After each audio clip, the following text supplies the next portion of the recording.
Hello दोस्तों।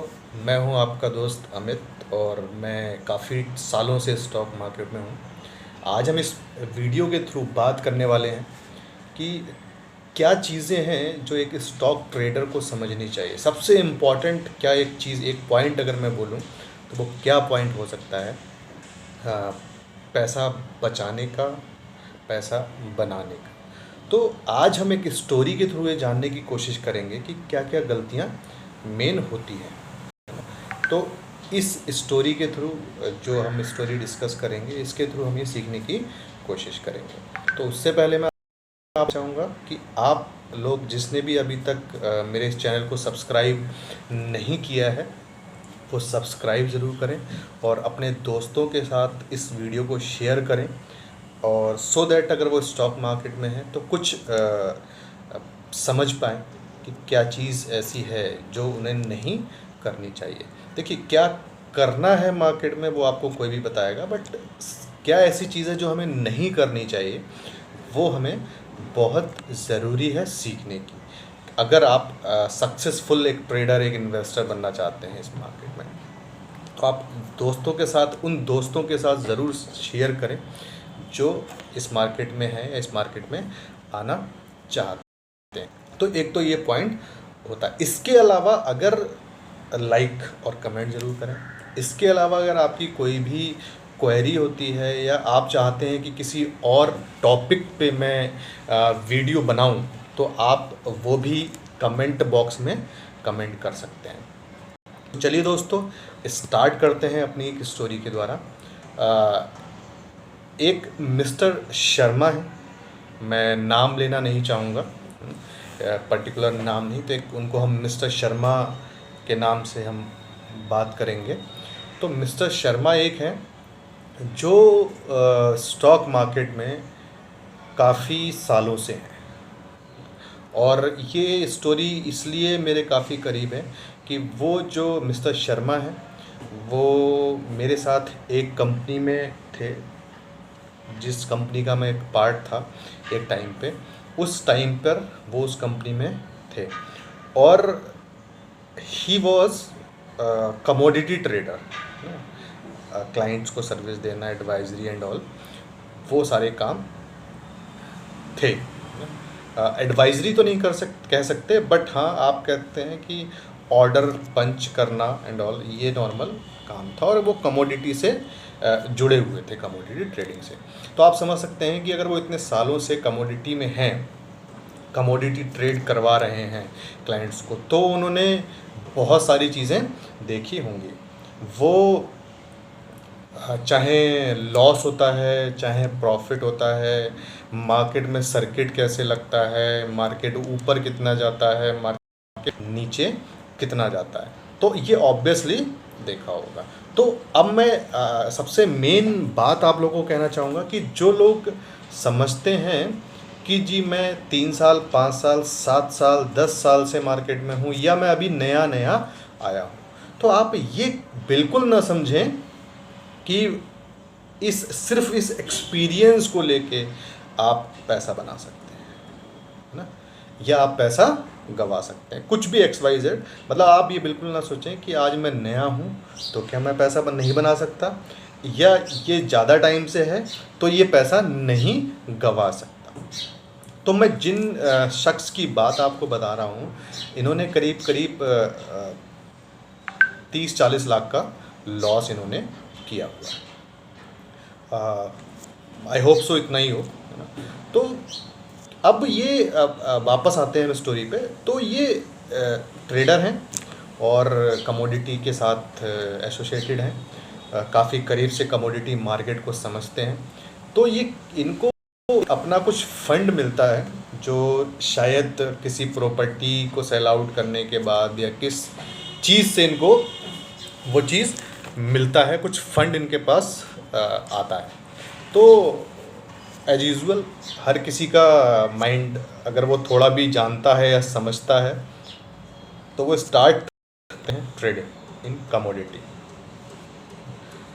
तो सबसे पहली बात है कि अगर वो कमोडिटी स्टार्ट कर रहे हैं मैं आप लोगों से भी कहना चाहूँगा कि अगर आपके पास कोई फ़ंड है, अगर आप फंड इन्वेस्ट कर सकते हैं, आप उससे ट्रेड स्टार्ट कर सकते हैं, कोई भी एक फ़ंड आपके पास आया है, तो सबसे पहले आपको स्टार्ट करने से पहले एक प्लानिंग होनी चाहिए, है ना। प्लानिंग आपको ज़रूर करनी है, जो कि मिस्टर शर्मा ने नहीं की।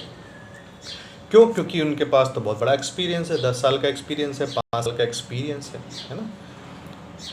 तो उसके बाद वो क्या करते हैं, 3-4-5 लाख रुपए से वो स्टार्ट करते हैं ट्रेडिंग, और काम करते हैं, प्रॉफिट होता है, लॉस होता है, और एक दिन ऐसा आता है कि वो लॉस करते हैं।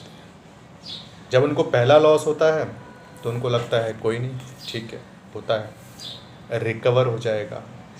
रिकवर के चक्कर में वो दोबारा से और लॉस कर देते। तो इस तरह से जो उन्होंने पहले इनिशियली पैसा डाला होता है, क्योंकि हाई लिवरेज पे भी वो काम कर रहे थे, है ना, जहाँ पे जिस फंड से वो 1 गोल्ड बाय कर सकते थे, 2 गोल्ड बाय कर सकते थे, वहाँ 5-5, 10-10 गोल्ड में वो बाय कर रहे हैं, और बहुत ज़्यादा टर्नओवर वो कर रहे हैं, है ना। तो वो इस तरह से ट्रेडिंग स्टार्ट करते हैं। क्योंकि उनका लॉस अभी कम हुआ था, लेकिन उन्होंने ऐसा, अगर आपके साथ भी हुआ है कि स्टार्टिंग में अगर आपने कोई फ़ंड डाला है, अगर उसका लॉस हो गया है, तो आप कमेंट बॉक्स में ज़रूर लिखें, और साथ में ये भी लिखें कि क्या यही रीज़न था कि आपने ओवर लिवरेज काम किया और विदाउट एनी प्लान काम किया।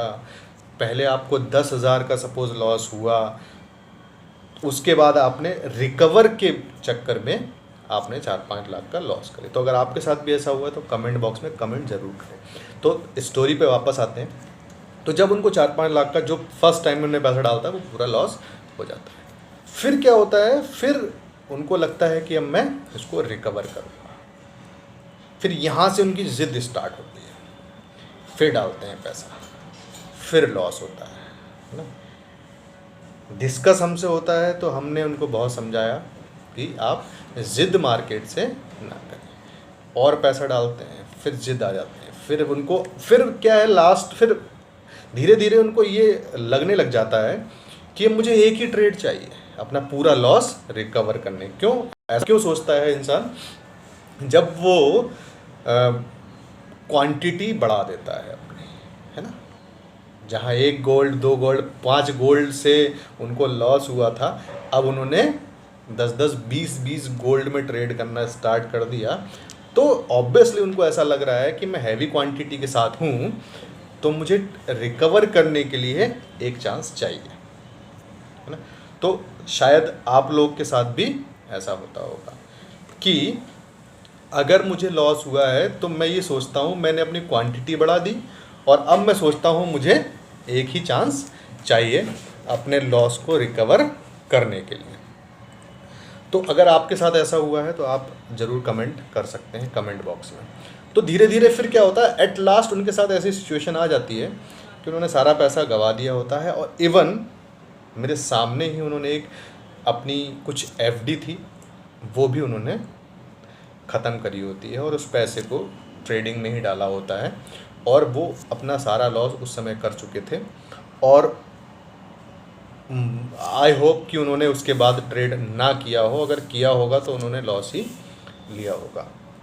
तो लेकिन मेरे सामने उनको बहुत अच्छा वाला लॉस था, ठीक है, बहुत अच्छा वाला। आप इमेजिन कर सकते हैं कितना लॉस होगा। तो दोस्तों सबसे इम्पॉर्टेंट पॉइंट यही है कि आप रिस्क मैनेजमेंट पे काम नहीं करते। अगर हमने रिस्क को मैनेज करना नहीं सीखा तो हम पैसा नहीं बना सकते, हमारे गंवाने के चांसेस बहुत ज़्यादा हैं। आप समझ रहे हैं, बहुत ज़्यादा गंवाने के चांसेस हैं। दूसरी चीज़ ये है कि इस स्टोरी से आप कुछ पॉइंट सीखने की कोशिश करिए। अगर आपने कुछ सीखा है तो आप कमेंट बॉक्स में कमेंट ज़रूर करिएगा कि आपने क्या सीखा, और अगर कुछ नहीं सीखा हो तब भी आप बता सकते हैं कि मैंने कुछ नहीं सीखा, है ना। तो सब अब इस स्टोरी से अब हम ये डिस्कस करेंगे कि हमने क्या क्या सीखा। पहली चीज़ तो हमने ये सीखी कि विदाउट एनी प्लान आप कितने भी टाइम से इस मार्केट में हो सकते हैं, कुछ भी हो सकते हैं। या नए भी हो सकते हैं। तो विदाउट एनी प्लान आप ट्रेडिंग स्टार्ट ना करें। आपके पास एक पर्टिकुलर सेटअप होना चाहिए, एक ट्रेडिंग स्ट्रेटजी होनी चाहिए, आपको उस पर काम करना है, अपने रिस्क पे काम करना है। रिस्क पे काम करने का मतलब है कि आपके पास एक स्टॉप लॉस होना चाहिए, एक टारगेट होना चाहिए कि मैं कहाँ पर लॉस बुक करूँगा, कहाँ पर प्रॉफिट बुक करूँगा। तो ये होना बहुत ज़रूरी है। दूसरा, एक आपके पास अनइमोशनल कैपिटल होनी चाहिए। अनइमोशनल कैपिटल का मतलब है कि अगर उस पैसे का, उस कैपिटल का अगर आपको लॉस हो जाए तो आपको नींद आनी चाहिए अच्छी, है ना, समझ रहे हैं आप, उसको आपको नींद आ जाए, आपका माइंड ख़राब ना हो, आपको प्रॉब्लम ना हो। ऐसा एक फ़ंड आपको पहले डिसाइड करना है कि जी मेरा ये फ़ंड इतना है। अब लेट सपोज कि अगर वो फंड आपने 10 लाख रुपए से ट्रेडिंग स्टार्ट की और जो मैंने बात की जिसका लॉस हो जाए और आपको फ़र्क ना पड़े, अगर वो 3 लाख रुपए होता है, तो आपको क्या काम करना है? नेक्स्ट काम ये करना है कि उस 3 लाख को या तो 10 ट्रेड में डिवाइड कर लेना है या 20 ट्रेड में डिवाइड कर लेना है। सपोज आपने 10 ट्रेड में डिवाइड किया तो पर ट्रेड अब आपका लॉस 30,000 से ज़्यादा नहीं होना चाहिए। ठीक है, अब आप एक चीज़ समझिए कि अगर आपको कि 10 की 10 ट्रेड गलत होती हैं तो ही आपका 3 लाख का लॉस होगा। आप समझ रहे हैं? 10 की 10 ट्रेड अगर गलत होती हैं तो आपको 3 लाख का नुकसान होने वाला है। और बट मैं ये मानता हूँ कि अगर आपने एक पर्टिकुलर अपना सेटअप बनाया है, अपनी एक स्ट्रेटजी बनाई हुई है, तो 10 की 10 ट्रेडों में आपको लॉस नहीं होगा। तो इस तरह से आप दूसरी चीज़, अगर आपको लॉस, सपोज आपने without any strategy, without any planning अगर आपने ट्रेडिंग स्टार्ट कर दी है, तब भी अगर आपको एक पर्टिकुलर लॉस हो रहा है, ठीक है, सपोज जैसे मैंने आपको बताया 10 ट्रेडों में आप डिवाइड करें, सपोज आपको 2-3 ट्रेड लगातार लॉस में जा रही हैं, तो आपको दोबारा से सोचने की ज़रूरत है कि ऐसा क्यों हो रहा है, क्या हो रहा है। आपको मार्केट से लड़ना नहीं है ना, आपको लड़ना नहीं, उससे compete नहीं करना, उससे जिद नहीं करनी है। आप 2-4-5-10 लाख, 1 करोड़, 2 करोड़, 5 करोड़ से आप मार्केट से लड़ नहीं सकते। ठीक है, तो आपको लड़ना नहीं है, अपने माइंड को कूल रखना है। आप माइंड को कूल रखिए, है ना, दोबारा से गलतियों को समझिए कि आपने क्या गलतियां की हैं। अगर आपको लॉस हो रहा है, हो सके तो कुछ दिन शांत बैठ जाइए। क्यों? क्योंकि अच्छा, मैं एक चीज़ और देखता हूँ कि लोगों को लगता है कि उनको डेली ट्रेड करना है। तो जी कैसे, क्यों करना है डेली ट्रेड? डेली ट्रेड नहीं करना है। रिटर्न कितना आपको चाहिए ईयरली, इस चीज़ को आपको डिफाइन करना है। अगर आप ट्रेडर हैं, एक मोटी सी बात आपको मैं बताता हूँ कि अगर मैंने ये कहीं पढ़ा है, किसी बुक में पढ़ा है या कहीं भी पढ़ा है कि वॉरेन बफेट जो हम सबसे बड़े इन्वेस्टर हैं, उनका अगर मैं परसेंटेज ऑफ रिटर्न की बात करूं तो 19 पॉइंट समथिंग, मतलब 20% से कम है ईयरली उनका रिटर्न। आप समझ रहे हैं?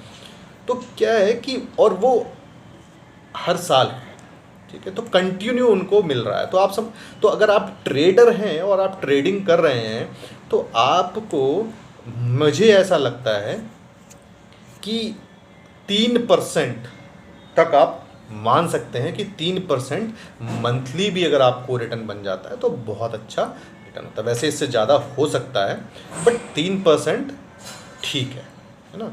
अब आप सोचें कि नहीं, मुझे पैसा डबल करना है एक महीने में, तो आपको बहुत ज़्यादा सोचने की ज़रूरत है, क्योंकि कोई भी ऐसा तरीका नहीं है कि आप ऐसा कर सकें। फिर आप अगर ऐसा करेंगे तो आप रिस्क भी ले रहे हैं, है ना, रिस्क एंड रिवॉर्ड पे बात होती है यहाँ पर, तो आप रिस्क भी ले रहे हैं, तो आपको वो काम नहीं करना है। एक और मुझे वॉरेन बफेट का क्वेश्चन याद आ गई। वो कहते हैं कि 2 रूल होने चाहिए। 2 रूल हैं। सबसे पहला रूल है नेवर लूज़ मनी, क्योंकि अगर आप मनी को लूज़ करते हैं, अपनी कैपिटल लूज़ करते हैं, तो आपकी लाइन लेंथ बिगड़ जाती है और आप गलत डिसीजन लेने लग जाते हैं। तो आपको ट्राई करना है कि आपने पैसा नहीं कमाया है तो कोई बात नहीं, बट कोशिश ये करनी है कि लूज़ नहीं करना है, पैसा खोना नहीं है। ठीक, और अगर खो भी दिया है तो थोड़ा सा कूल रहने को, अपनी स्ट्रेटजी को दोबारा से सोचने समझने की ज़रूरत है। तो पहला रूल कहता है नेवर लूज मनी, एंड उनका दूसरा रूल है rule number second, never forget rule number one. तो ओवरऑल बात यही है कि आपको पैसा नहीं खोना है, क्योंकि जब आप पैसा खोते हैं तो आपकी लाइन लेंथ बिगड़ जाती है। तो आपको इस चीज़ पे बहुत ज़्यादा सोचने की ज़रूरत है, और आई होप कि आपको सीखा होगा, और जो गलतियां मिस्टर शर्मा ने की वो गलतियां आप नहीं करेंगे। तो दोस्तों मिलते हैं हमारी नेक्स्ट वीडियो में, तब तक के लिए keep learning, bye bye, thank you.